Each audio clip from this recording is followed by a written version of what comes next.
आंदोलन भी दिल्ली में चला 13 महीने, और जो संयुक्त मोर्चे की जो अपील होती थी वो पूरे देश भर में उसको लागू करते थे। इसका मतलब समस्या तो है किसान की। और आपके यहाँ पे प्रयागराज में आप अभी भी देखोगे कि जो किसान का धान है वो बिक नहीं रहा एमएसपी पे। चुनाव चलते किसान की फसल एमएसपी पे ना बिक रही हो, जहां पे चुनाव है 3 दिन बाद में, तो 5 साल पहले 4 साल पहले क्या हाल किसान की हुई होगी। हम एमएसपी गारंटी कानून बने, ये देश का एक बड़ा इशू है। उस पर कमेटी बनाने की बात करी तो कमेटी भी नहीं बनाई, तो भारत सरकार बना सकती है। महंगाई कैसे बढ़ गई लोगों को पता ही नहीं चला। गैस का सिलेंडर 400 रुपए से और 1000 रुपए का कैसा होगा किसी को पता ही नहीं चला, क्योंकि देश की जनता को तो दूसरे उसमें लगा दिया गले में। ये पश्चिम से उन्होंने बातचीत शुरू करी चुनाव की, वहां पे नए इशू लेकर आए पिछले 3 महीने से, जो एक किस्म से प्रतिबंधित से हैं। हिंदू मुस्लिम जिन्ना पाकिस्तान, ये सब चीजें लेकर आए और बहुत स्टार्ट करने की कोशिश करी कि मुजफ्फरनगर से पश्चिम से ये इशू शुरू हो। लेकिन वहां की जनता तो पूर्ण रूप से भूख होगी, वहां पे ये इशू बना ही नहीं पाएंगे। और सरकार के पास में दूसरा कोई इशू है नहीं, क्योंकि विकास पर काम नहीं करा। महंगाई बहुत जबरदस्त है। हम इनको बार बार कहते रहे, पंजाब में एग्रीकल्चर की बिजली फ्री है, हरियाणा में 12 रुपए हार्स पावर है और उत्तर प्रदेश में 175 है। हरियाणा से 12 गुनी महंगी बिजली उत्तर प्रदेश में है। बहुत बार कहा, पूरा देश डिजिटल हो रहा है। प्रधानमंत्री का पायलट प्रोजेक्ट था कि डिजिटल इंडिया कैंपेन है, उस पर हम काम करेंगे। हमारे किसानों को भी डिजिटल से जोड़ दो।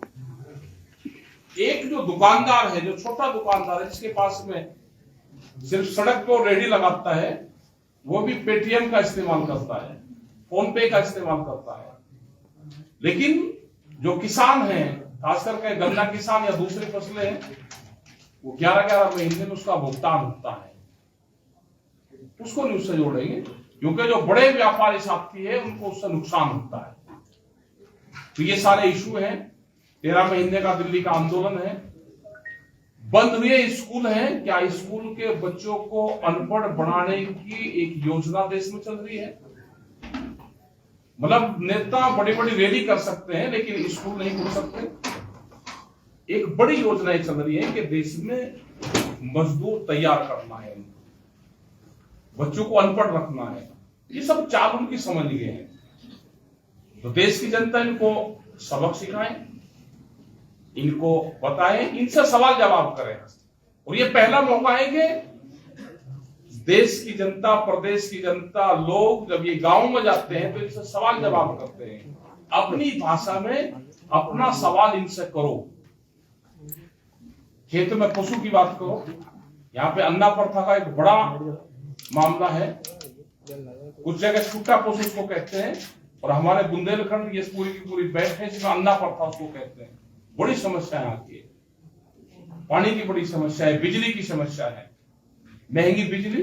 अगर एक पंखा और बल्ब भी कोई चलाएगा तो बहुत महंगी बिजली।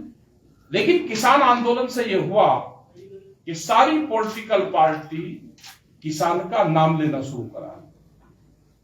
ये एक बड़ी जीत किसान संगठन की हुई। आने वाले टाइम पे सरकार किसकी बनेगी हमको नहीं जानकारी,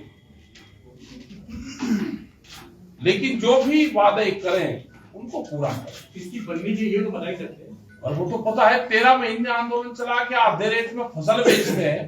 वोट कहां लोगों को देनी, वोट लगे लोग। आधे रेट में फसल बिक रही है किसान की, सरकार की जिम्मेदारी थी खरीद करें, खरीद नहीं हो रही। देखो ये करंट है पूर्ण रूप से। तो क्वेश्चन सर मीडिया में कर दूं कि अपने आने हो गया हमारा, आप बताओ। अभी मित्तल जी ने कहा, डॉक्टर सुरेंद्र जी ने कहा कि यूरिया की कालाबाजारी हो रही है, ठीक है। और ये भी कहा कि किसानों को रिश्वत देने पर फसल खरीदी जाती है। क्या अखिलेश जी के कार्यकाल में राम राज्य था? इससे तो ठीक ही रहा। दूसरा सवाल, अभी आपने कहा कि केंद्र सरकार ने चुनाव के डर से तीनों कानून वापस लिए। एक तरफ आप ये भी कह रहे हैं कि दोनों बात क्यों? देखो, जो 3 काले कानून थे वो एक किस्म की बीमारी थी। मतलब 13 महीने आंदोलन चलाने के बाद में हमको सरकार नहीं मिली वहां पे। 13 महीने में देश की जनता को ये पता रहना चाहिए कि आंदोलन चलाने के बाद में सरकार नहीं मिली, एक कागजों का आदान प्रदान हुआ बस। और कोई देश में आने वाले टाइम पे किसी की समस्या होगी, कोई आंदोलन चला सकता है 13 महीने?